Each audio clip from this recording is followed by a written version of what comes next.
인간이 하나님께 먼저 다가갔을까? 아니면 하나님이 인간에게 찾아오셨을까? 정답을 알고 계시니까 찾아온 게 맞습니다. 네. 그걸 어떻게 알 수 있냐면 창세기 3장에 보면 아담과 하와가 나오잖아요. 근데 아담과 하와가 하나님이 먹지 말라고 한 선악을 알게 하는 나무의 열매를 먹게 된다고. 그 먹게 된 다음에 갑자기 부끄러움이 생긴 거죠. 그때 하나님이 그 상태를 보시고 찾아오십니다. 하나님이 인간을 찾아오셨습니다. 왜 찾아오셨을까요? 더 곤란하게 하려고? 아니면 그 곤란한 상황에 빠진 인간을 구원하시려고? 어떤 쪽입니까? 그렇죠. 곤란에 빠진 인간을 구원하시려고 하나님께서 찾아오셨죠.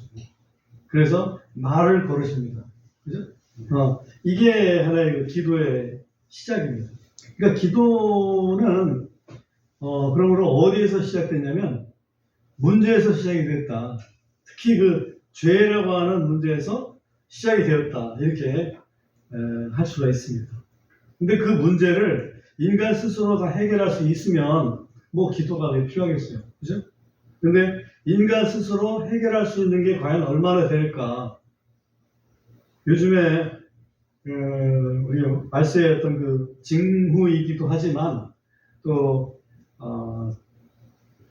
인구가 사람이 이 지구에 살아온 이래로 계속해서 있던 일 중에 하나는 여러 가지 그 재난들이잖아요. 너무 춥다든지 너무 덥다든지 너무 비가 많이 온다든지 너무 바람이 많이 분다든지 아니면 너무 비가 안 온다든지 뭐 이런 것들, 그런 것들을 인간이 어떻게 사실 할 수가 없잖아요. 과연 그걸 인간이 해결할 수 있을까? 뭐 홍수 조절을 뭐 하긴 하죠. 근데 홍수는 그렇다 치고 햇볕 사람이 어떻게 할 수 있을까요? 안 되잖아요. 공기 이것도 못하죠. 그러니까 인간이 뭘 한다고 하지만 사실은 잘 못하는 게 대부분이라고. 결국은 우리는 그런 문제 속에서 살아가고 있다. 문제 속에서 살아가고 있기 때문에 결국은 기도를 해야 된다. 인간이 할 수 없는 그런 문제, 인간이 해결할 수 없는 그 문제에 빠진 인간, 그 인간을 구원하시려고 하나님께서 다가오셨단 말이죠. 거기에 대한 우리의 응답이 기도거든, 사실은. 근데 지금은 이제 그런 문제가 있음을 알기 때문에 우리가 먼저 하나님 앞에 이런 문제가 있습니다. 그리고 하나님께서는 해결할 수 있도록 좀 도와주십시오. 은혜 주십시오. 이렇게 이제 기도를 드리는 거죠. 그 문제를 나누는 일반적인 방식이 있습니다. 여러분 제가 말씀을 드렸었기 때문에 기억을 하실 텐데, 문제는 두 가지 차원으로 접근을 할 수 있어요. 하나는 그 문제가 정말 중요한 문제인지 아니면 좀 경미한 문제인지 그런 게 하나 있고요. 또 하나는 그 문제가 아주 시급히 해결해야 되는 건지 아니면 천천히 해결해도 되는 건지. 그러니까 시간적인 문제하고 그 다음에 중요도 문제, 이 두 가지를 가지고서 항상 따지거든요. 그러면 중요하면서 아주 시급한 거 있고, 또 중요하지도 않고 시급하지도 않은 거 있고요. 또는 중요하면서 시급하진 않은 게 있고, 또 중요하진 않은데 시급한 게 있고, 이 중에서 제일 먼저 해야 될 일이 뭘까요? 중요하고 시급한 게 제일 먼저 해야 되겠지, 그지? 그게 제일 먼저 해야 된다.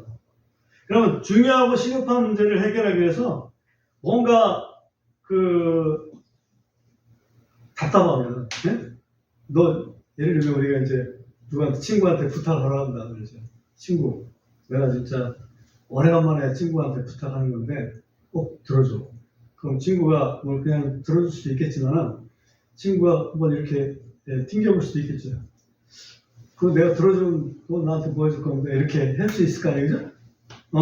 그런 것처럼 우리가 그냥 중요하고 급해 막 그러면 주님, 내가 이걸 좀 너무나 중요한데 이거 어떻게 했으면 좋겠습니까? 그러면 주님께서 그래. 내가 들어줄게. 응? 그러면 이제, 넌 나한테 뭐 해줄 거 있어? 사실 주님은 그런 얘기 안 하시잖아요. 주님은 그렇게 안 하신다고. 거꾸로, 사람이 못 믿어가지고, 내가 도와줄게. 그럼 도와주신다고요? 그럼 도와주시는 그 표를 제가 좀 미리 좀 알 수 있을까요? 누가 대표적으로 그런 기도를 했습니까?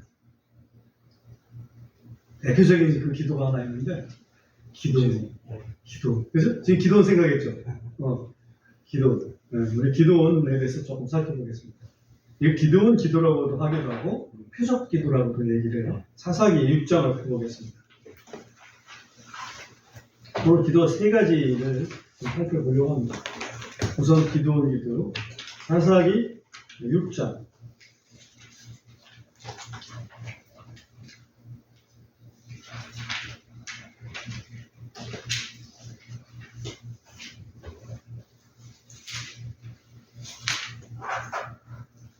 (14절) 보겠습니다.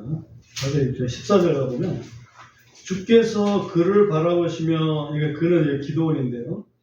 주께서 그를 바라보시며 이르시되 너는 너의 이 힘으로 가서 이스라엘을 미디안 족속의 손에서 구원할지니라 내가 너를 보내지 아니하였느냐 하시더라.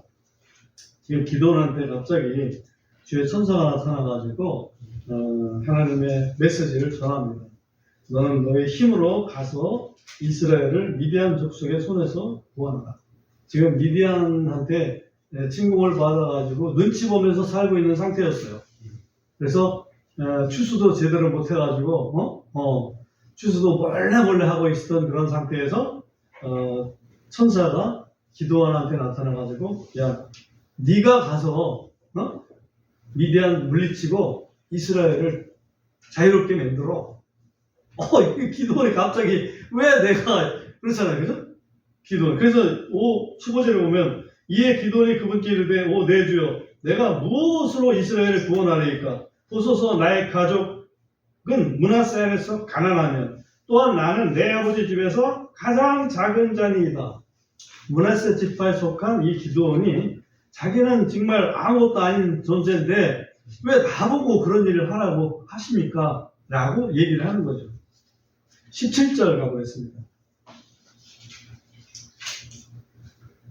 그가 그분께 이르되 내가 이제 주 앞에서 은혜를 얻었사오면 주께서 나와 말씀하시는 표적을 내게 보이소서. 기도원이 표적을 정말 주님 하나님께서 나를 택하셔서 뭔가를 하기를 원하시는 거면 나를 택하셨다는 표적을 좀 주십시오. 보여주십시오. 딱 그러는 거예요. 20절로 갑니다. 하나님 천사가 그에게 이르되 고기와 누룩 없는 납작한 빵을 가져다가 이 반석 위에 놓고 북을 쏟으라 하시더라. 이에 그가 그렇게 하더라. 그러니까 기도원이 천사의 말에 따라서 고기하고 또 무교 전병이죠. 무교 전병을 반석 위에다 놓고서 그 위에다 북을 쏟았습니다. 그렇게 했더니 표적을 보여주시는데 21절의 표적이죠. 21절 그때 주의 천사가 자기 손에 잡은 지팡이 끝을 내밀어 고기와 누룩 없는 납작한 빵에 대니 그 반석에서 불이 나와서 고기와 누룩 없는 납작한 빵을 사놨더라. 그때 주의 천사는 그의 시야에서 떠나 보이지 아니하더라. 그래 놨더니 갑자기 그 천사가 지팡이 딱 되니까 거기서 그냥 무슨 레이저가 나왔는지 불이 확 나와가지고 고기도 다 타고 무교 전병도 다 타고 북도 다 말라버리고 그런 식으로 이렇게 표정을 보여준 거예요. 그러면 이 기도원이 그 천사한테 절이라도 하려고 했더니 천사들은 사라져 버렸어요. 그러니까 천사는 보일 수도 있고 안 보일 수도 있고 마치 부활하신 주님의 몸처럼. 그렇죠? 그러니까 꼼짝없이 이제 기도는 자기가 뭘 해야 되는지 그런 것을 인식을 하게 됩니다. 그 다음에 36절 가보면요. 기도원이 하나님께 아뢰되 주께서 이미 말씀하신 것 같이 주께서 내 손으로 이스라엘을 구원하시려거든 보소서 내가 양털 한 뭉치를 마당에 두리니 만일 이슬이 양털에만 있고 그 옆에 온 땅이 마르면 주께서 이미 말씀하신 것 같이 주께서 내 손으로 이스라엘을 구원하실 줄 내가 알겠나이다 하더라. 하나님 테스트 하죠. 양털을 마당에다가 한 뭉치 놓고서는 그 밤을 지내면서 이슬 내릴 때 양털에만 이슬이 내리고 온 땅은 뽀송뽀송하게 말라 있으면 이거는 주님께서 이 일을 하신 줄 알겠습니다. 딱 그런 거예요. 그랬더니 38절에 뭐라고 되어 있냐면 그리고 이 일이 이렇게 되었으니 이는 그 다음날 그가 일찍 일어나 양털을 취하여 이슬을 짜니 물이 대접에 가득하였기 때문이더라. 양털에는 물이 가득했어요. 마당에는 말랐죠.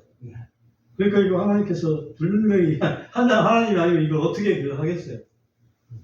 혼자 해야 되잖아요. 근데 기도는 또 얘기하는 거죠. 39절 또 기도원이 하나님께 이르되 내게 진노하지 마옵소서. 내가 이번만 말하리이다. 원하오니 내가 다시 한번 양털로 시험하게 하소서. 이제는 양털만 마르고 온 땅에는 이슬이 있게 하옵소서 하더라. 이에 하나님께서 그 밤에 이렇게 하셨으니 이는 오직 양털만 마르고 온 땅에는 이슬이 있었기 때문이더라. 그 다음 날은 양털에는 이슬이 안 내리고 마당에만 이슬이 내렸다 이거죠. 하나님만이 하실 수 있는 일이죠.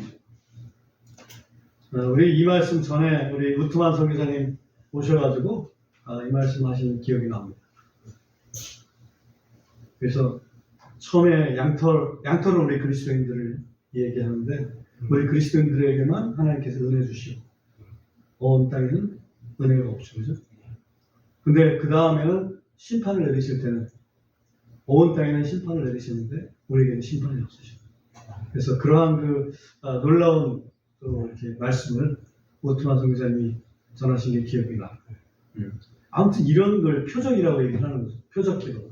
기도원이 이런 표적 기도를 통해서 자기가 기도를 그래서 미디안을 내가 물리칠 수 있는 사사로 하나님께서 부르셨구나 확신을 하고 나서 군사를 모아가지고 이제 미디안 족속을 공격하게 됩니다. 승리를 거뒀죠. 인생을 살아가면서 어떤 굉장한 중압감을 느낄 때는 간절하게 기도를 합니다. 근데 기도를 하는데 확신이 안 서니까 뭔가 이 표적을 막 구할 수 있어요. 일제는 백석대 총장 출신인 한 박사님인데 이분이 백석대 신대원 신입생을 대상으로 해서 설교하는 장면들을 텔레비전에서 중계를 해주더라고요. 그래서 그걸 봤는데 그분이 이제 뭐랄까요, 자기가 어떻게 이 백석대학을 설립하게 됐는지 그 과정을 설명하는데 다른 건 귀에 안 들어오고 그 설립을 해서 막 기도를 막 열심히 하고 관련된 분들하고 막 이렇게 얘기하고 또 그분한테 이렇게 허락을 받기로 하고 그러는데 처음에는 하지 말라 이런 얘기를 하고 또 기도하고 또 해서 또 하고 그랬더니 마침내 네가 그거 돈 많이 들여가는데 네가 다른 사람한테 손 벌릴 생각, 주님은 전능하신 분이기 때문에 손 벌릴 생각 안 하고 한다면 해라. 그래서 그렇게 하겠습니다 하고 시작했다는 거예요. 그래서 오늘날의 백석대학 이 방배동에 있거든요. 방배동에 한 20만 평이 있다고 그러더라고. 나 그렇게 큰지 몰랐어. 그렇게 크게 이렇게 하게 됐다 이런 얘기를 좀 하시더라고. 그러니까 이제 간절함에 따라서 기도가 좀 달라지고 그 기도를 하면서 뭔가 누군가가 힌트를 줄 때 하나의 표적을 구하는 거 아니죠?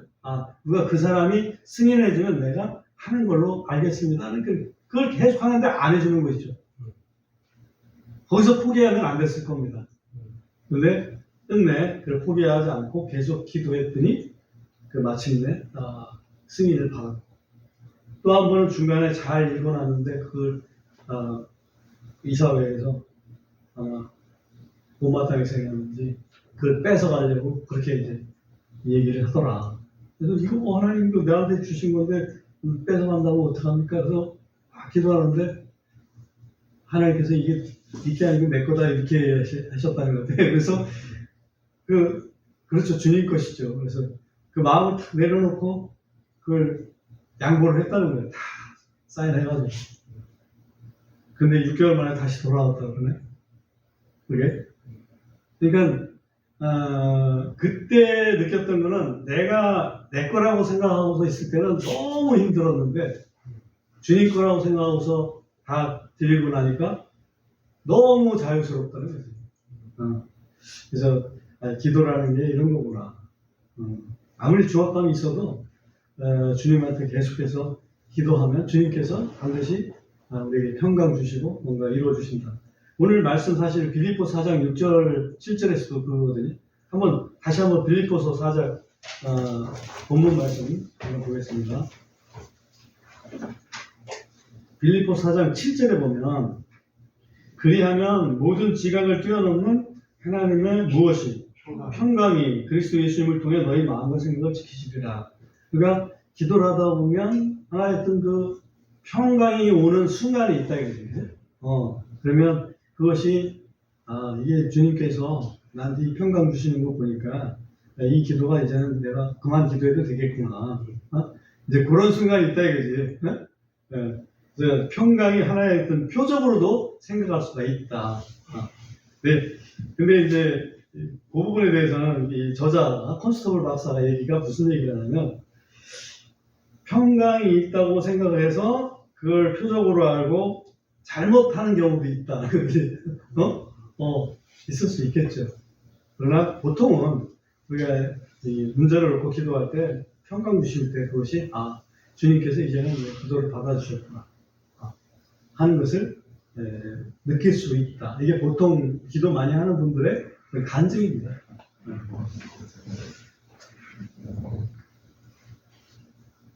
사도 바울이 2차 선교 여행 중에서 그 갈라디아 지방 이쪽 쭉 전도를 하고 나서 에베소 즉 아시아 쪽 거에 머물렀어요. 아시아 쪽에 이제 전도하려고 하는데 하나님께서 성령께서 복음 전하지 마라 그쪽에.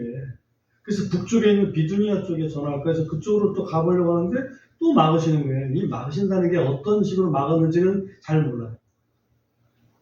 예를 들면 가려고 하는데 갑자기 천재지변이 나가지고 못 가게 될 수도 있고, 뭐죠? 또 마차가 또 사고가 나가지고 못 가게 될 수도 있고, 그런데 그런 내용은 잘 없지만 막으셨다 이렇게 돼 있어요. 그러니까 사도 바울이 분명히 이방인들에게 너 복음 전하라고 해서 나를 부르셨는데 열심히 전하려고 하는데 못 전하게 하신단 말이에요. 그래서 얼마나 답답하겠어요. 그래서 답답해서 기도했다 이런 얘기는 안 나오는데 그 밤에 환상 꿈에서 마게도냐 사람이 이렇게 이리로 와서 우리를 도와달라는 그런 환상을 보여주셨다 그렇게 돼 있어요. 그러니까 이 간절한 기도를 하다 보면 하나님께서 꿈으로나 또는 환상으로나 또는 어떤 때는 예언이나 또는 성경 말씀을 통해서 보여주신다 이거죠. 이걸 하나의 표적이라고 볼 수 있어요.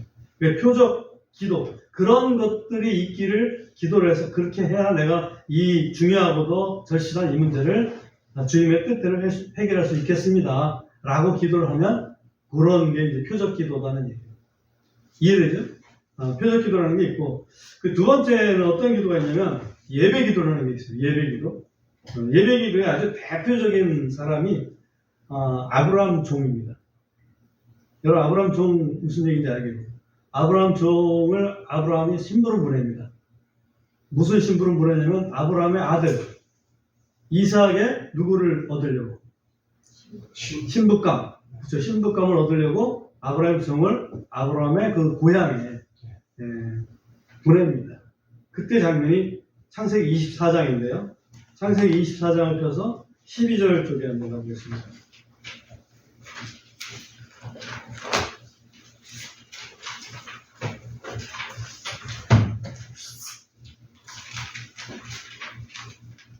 쪽에 그가 이르되 이건 아브라함의 종입니다. 아브라함의 종이 이르되 오 내 주인 아브라함의 주 하나님이여 주 대문자는 여호와 하나님이여 있으되 아브라함의 여호와 하나님이여 원하오니 이날 내게 일이 잘 되게 하사 내 주인 아브라함에게 친절을 베푸시옵소서. 보소서 나는 여기 우물물 곁에 서고 이 도시 사람들의 딸이 물을 기르러 나오나이다. 그러면 이 일이 이루어지게 하소서. 곧 내가 한 소녀에게 이르기를 청하건대 내 물 항아리를 내게 마시게 하라 하리니 그녀가 이르기를 마시소서. 내가 당신의 낙타들에게도 마시게 하리이다 하면 바로 그녀가 주께서 주의 종 이삭을 위하여 정하신 여자가 되게 하소서. 이로써 내가 주께서 내 주인에게 친절을 베푸셨다는 것을 알리이다 하더라. 이것도 하나의 표적 같기도 하죠. 표적 같기도 한데 사실상 이 표적을 보여주셔야 내가 이 일을 하겠습니다. 그거 아니잖아. 그 일이 아니고 주님을 경배하는 마음으로 이 기도를 하는 거예요. 주님께서는 모든 걸 주관하시기 때문에 내가 저기 소녀들이 지금 우물에 오고 있는데 나한테 좀 물을 좀 달라고 그랬을 때 이 소녀가 나만 챙기는 게 아니라 내가 타고 온 낙타까지 챙기면 이 소녀가 하나님께서 이렇게 그 이삭의 신부감으로 정해놓으신 그 사람으로 알겠습니다. 왜냐하면 그 동네까지 와서 지금 얘기하는 거예요. 아브라함의 고향 동네까지 왔거든요. 그래서 이제 그 기도를 딱 했어요.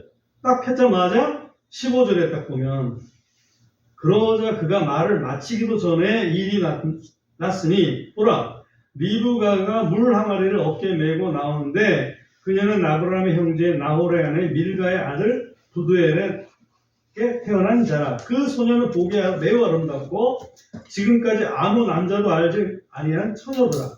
그녀가 우물로 내려가서 물 항아리를 가득 채워가지고 올라오더라. 이에 그 종이 달려가 그녀를 만나 이르되 청하건대 내가 네 물 항아리에 물을 좀 마시게 하라 하더라. 좀 내가 좀 목이 마른데 물 좀 먹을 수 있겠니? 한마디로 그런 거죠. 나이 많은 아브라함의 종이 이 처녀한테 얘기하니까 반말로 했던 거지. 그랬더니 그 처녀가 얘기를 합니다. 내 주여 마시소서. 그래서 기꺼이 물 항아리를 이렇게 내어주면서 마시게 하면서 거기다가 한술 덮어서 19절에 보면 그녀가 그에게 물을 마시게 한 뒤에 이르되 내가 당신의 낙타들이 다 마실 때까지 그것들을 위해서도 물을 기리리이다. 이거 부탁도 안 했는데 하나님께 기도했던 그 기도 내용을 그대로 그렇게 한다 이거예요. 그러니까 얼마나 기가 막히겠습니까? 그것이 사실 연속이 됩니다. 연속이 돼서 26절에 가보면 이에 그 사람이 아브라함의 종입니다. 그 사람이 머리를 숙여 주께 여호와께 경배하더라. 경배는 예배를 얘기하다. 이걸 기도 예배라고 얘기합니다. 기도 예배. 기도 예배의 어떤 기도를 드리고 그 기도의 응답에 따라서 하나님께 엎드려서 또 예배를 드리는 거죠. 이거 유사한 사항이 예수님 당시에 10명의 문둥병자에게서 찾아올 수 있죠. 10명의 문둥병자가 예수님한테 멀리서 소리칩니다. 예수님, 우리의 병을 고쳐주십시오. 예수님이 하시는 말씀이 그래, 가서 제사장에게 너희 몸을 보여라. 그런 거예요. 그 말씀 한번 딱 하십니다. 그러니까 10명이 예수님 말씀 듣고 제사장 집에 찾아갑니다. 쭉 길을 가다 보니까 병이 나섰어. 신기한 거 아니죠? 그리고 그 기도에 응답된 거 아닙니까? 10명 중에 한 명이 사마리아 사람이었는데 사마리아 사람이 이건 이대로 가면 안 되겠다 싶어서 예수님 앞에 돌아와가지고 땅에 엎드려가지고 절을 합니다. 주님 감사합니다. 나섰습니다. 주님이 뭐라고 하십니까? 야, 10명 다 나섰잖아? 9은 어디 있어? 라고 아쉬워하시죠? 그게 이제 예배예요. 내가 뭔가 필요해서 기도했는데 그 기도에 대해서 응답해 주셨을 때 거기에 감사해서 하나님 앞에 감사를 예배를 드리는 거예요. 이게 소위 예배 기도라는 거예요. 예배. 독일의 성경 주석가라는 프란츠 델리츠라고 하는 사람이 있습니다. 프란츠 델리츠라는 사람이 있는데 이런 사람, 이분이 어떤 얘기를 했냐면 예배의 혼은 기도다. 그렇게 얘기를 했어요. 기도는 예배의 혼이다. 저는 예배의 혼은 말씀이라고 생각을 했었는데 굳이 얘기한다면 근데 이분은 기도가 예배의 혼이다. 이렇게 얘기를 했어요. 혼 없는 몸은 죽은 몸이라고 했지 않습니까? 그러니까 기도 없는 예배는 죽은 예배다는 얘기죠. 내가 하나님 앞에 기도를 올릴 때 하나님께서 그 예배 받으시고 그 기도 받으시고 내게 응답해 주실 때 난 진정한 예배를 드릴 수가 있는 거겠죠. 이게 이해가 되는 것은 구약시대의 그 기도의 핵심은 사실은 죄 사함을 위한 기도잖아요. 기도 시작도 자체가 죄 때문에 시작된 거 아니에요. 아담아 네가 어디 있느냐 이렇게 물으셨잖아요. 죄 때문에. 그래서 내가 벗었으므로 나무 뒤에 숨었나이다. 그러니까 그래? 네가 내가 먹지 말라고 한 나무 열매 먹었니? 그러니까 여자가 먹으라고 해가지고 남자 창피하게 그냥 핑계대고 있어. 지가 먹었으면 먹었다고 잘못했다고 그래야 되는데 핑계댔잖아요. 이 여자는 또 하와, 야, 넌 왜? 아니 저 뱀이 먹으면 좋다고 그래가지고 또 거꾸로 넘어갔지 뭡니까? 그래가지고 그냥 뱀만 죽어놨잖아요. 아무튼 우리가 그게 이제 예배의 시작은 그 죄에서 시작되기 때문에 죄를 가지고서 하나님 앞에 나아가는 거 이게 예배이기 때문에 사실은 그때 나갈 때 필요한 건 뭐예요? 기도죠. 용서의 기도죠. 그죠? 용서를 구하는 기도. 그래서 기도는 예배의 혼이다. 참 의미가 좀 있어 보입니다. 기도가 없는 예배는 죽은 예배이고 예배 없는 기도는 죽은 기도라고 할 수 있겠죠? 예배 없는 기도. 그러니까 기도만 해놓고 그 다음에 감사하고 뭐 찬양하고 없어 아무것도. 난 먹었으니까 됐어 땡. 하나님이 누군가 그랬죠. 하나님 자판기인 줄 안다고. 그 다음에 세 번째 기도가 있는데요. 이 세 번째 기도는 서원 기도라는 거예요. 서원 기도. 중요해. 나한테는 굉장히 중요해. 그런데 하나님 편에서 볼 때 중요하지 않을 수 있어. 그래서 그냥 하나님 뜻에 맡기는 하나님이 이게 내 기도가 하나님 뜻에 맞아서 그 하나님께서 내 기도 들어주실 것 같으면 나는 이러이러한 일을 하겠습니다. 미리 이제 그 주기로 들어가는 거죠. 사무엘상 1장을 보겠습니다. 사무엘상 1장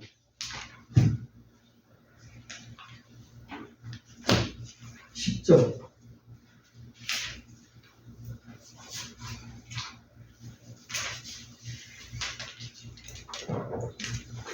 그녀가 혼의 쓰라림 중에 주께 기도하고 통곡하였더라. 혼의 쓰라림 중에 주께 기도하고 통곡하였더라. 혼이 쓰라릴 정도니까요. 혼이 쓰라릴 정도입니다. 이거 얼마나 중대한 문제입니까? 이 한나한테는. 한나 기도거든요. 혼의 쓰라림 중에 주께 기도하고 통곡하였더라.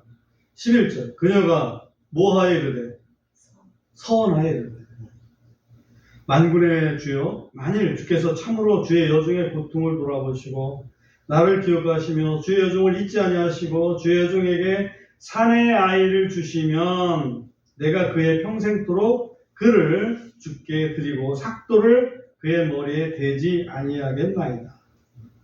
한나가 왜 이런 쓰라림을 당했냐면 그의 남편 예가나인가요? 그 남편에게 두 부인이 있었잖아요. 한나가 첫째 부인이고 두 번째 부인이 분인나인데 분인나는 애가 있어. 그러니까 애가 생기니까는 첫째 부인인 자기를 아주 멸시를 하는 거예요. 그러니까 같은 여자로서 그 멸시당하는 거 힘들어하잖아. 남자들도 힘들지 멸시당하는 거. 그렇지만 여자는 더 힘들 거 아닙니까, 그죠? 거기다가 자기는 첫째 부인인데 더 힘들어. 그래서 그 자기한테는 굉장히 중요해. 근데 애를 못 낳을 수도 있잖아요. 못 낳을 수도 있어요. 그러니까 얘기를 하는 거지. 하나님, 나한테 애기를 주십시오. 애기를 주시면은 나 그거 평생 그 아이 주님께 드리겠습니다. 그의 머리에 삭도 되지 않겠습니다. 삭도 되지 않는다는 얘기는 나실인이라는 얘기죠. 소위 나실인으로 하나님께 드리겠습니다. 하고 이렇게 하나님이 뭐 서원하라고도 안 했는데 막 서원하는 거예요. 자기한테는 중요하니까. 안 들어줄 수도 있기 때문에 이건 어찌 보면 아주 시급한 건 아니에요. 이거 중요해. 일생일대 문제예요. 중요해. 그래서 하나님이 시키지도 않은 서원까지 하는 거예요. 이거 해주면 우리 아이 평생 하나님께 드리겠습니다. 그래서 얻은 아들이 이름이 뭐예요? 사무엘이지. 그래서 사무엘을 제사장, 그 당시 늙은 제사장 엘리 제사장한테 데리고 가서 하나님께 온전히 맡깁니다. 사무엘은 어찌 보면 제사장 중에서는 모세 이후로 최고의 제사장이 됐잖아. 그 다음에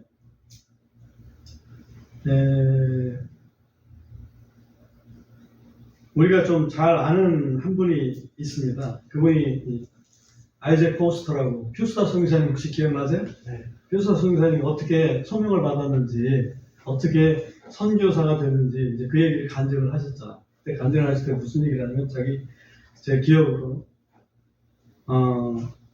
그때 말을 이렇게 밖에다 끌어다가 풀을 매겼다 다시 끌어오고 이런 일을 했었던 것 같아요. 근데 말을 이제 집으로 끌어오고 있는데 갑자기 말이 뛰는 거예요. 그래서 그 줄을 놓지 못하고 자기가 막 끌려가면서 잘못하면 죽을 것 같더라는 거죠. 그래서 하나님한테 기도해서 하나님, 주님 나를 좀 살려주십시오. 살려주시면 제가 평생을 주님께 드리겠습니다. 그렇게 기도를 드린 거예요. 근데 말이 갑자기 안 뛰네. 그러면서 어떻게 기도는 했고 그래서 신학교 간 거예요. 그래서 선교사 헌신했고 그래서 일본 선교사로 갔다가 6.25 끝나고 한국의 상태가 비참하다는 걸 알고 한국으로 와서 그때 평생 한국에서 선교사 하고 돌아가셨잖아요. 그죠? 네. 그런 그 훌륭한 분인데 그분도 이렇게 서원했기 때문에 그걸 안 할 수가 없었어요. 사도 바울은 조금 쉬운 서원을 한번 했었어요. 사도행전 18장 18절에 보면 사도 바울이 한번 서원을 한다고 서원 자기 행동 때문에 행동한 게 하나 있는데 뭘 행동하는지 기억나세요? 사도행전 18장 18절 한번 보세요.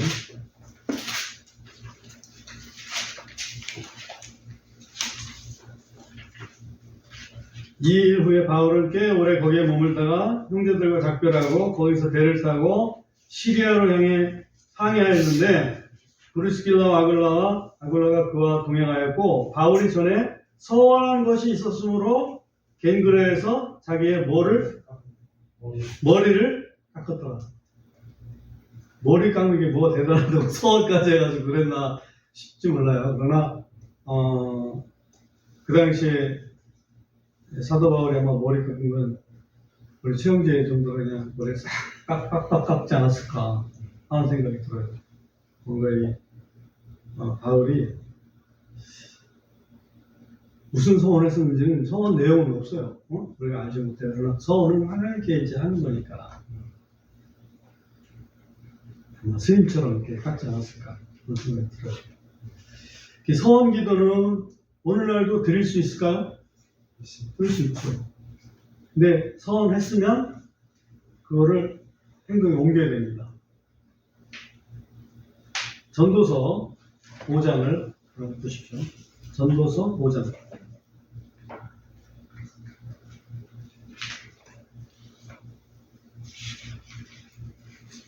4절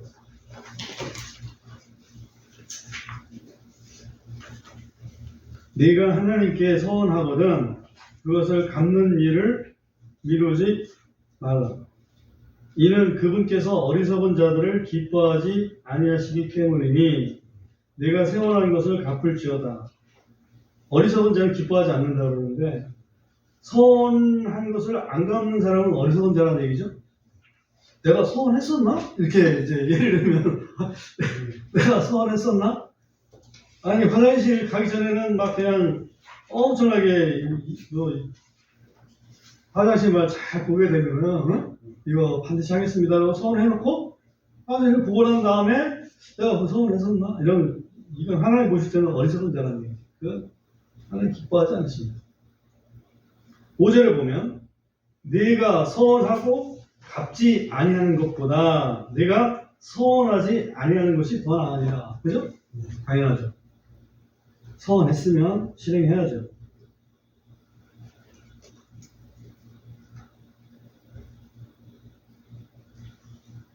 그래서 오늘은 이 세 가지 기도에 대해서 배웠습니다.